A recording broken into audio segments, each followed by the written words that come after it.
Hanggat may isa na naniniwala sa'yo, magpatuloy ka.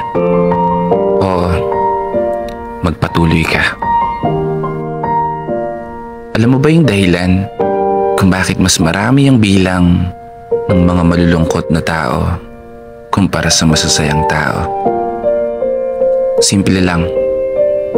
Kasi mas marami ang bilang ng mga nabibigong mga plano kumpara sa mga laban na nagagawa nating maipanalo. Oo, totoo. Yan ang realidad na mayroon ng mundo. Isang katotohanan na hindi lahat ng sitwasyon papabor sa'yo. Hindi lahat ng gusto mo makukuha mo.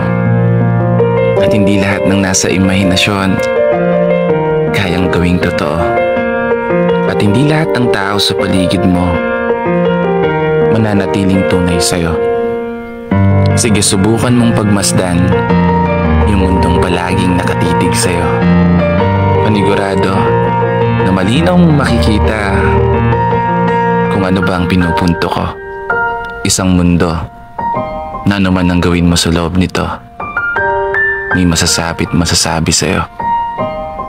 Pag palagi mong ginagalingan, bida-bida ka. Kapag wala kang ginagawa, ang tamad-tamad mo. Kapag tumulong ka sa iba, pasikat ka lang.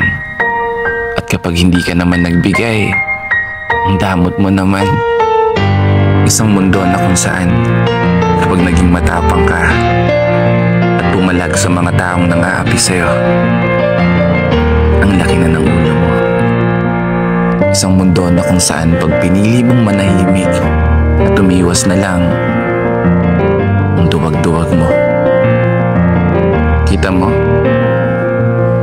Kaya subukan mong titigan ang sarili mo sa harap ng salamin.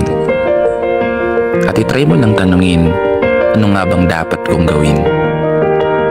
Patuloy ka bang magpapa-apekto sa takot na baka walang maniwala? Sa takot na baka walang makinig? Sa takot na baka walang sumuporta? Sa takot na baka walang tumingin? O mas dapat mong katakutan kapag wala kang narating? Huwag kang bumase sa iba. Magtiwala ka sa sarili mong galing. Gamit ang sarili mong mga paa. Gamit ang sarili mong mga kamay. Abutin mo ang gusto mong abutin. Maniwala ka sa sarili mo na makukuha mo rin. Yan ang pinaka-importante. Kaya't isang pagpupugay para sa lahat ng mga tao na patuloy sumasabay sa hamon ng buhay.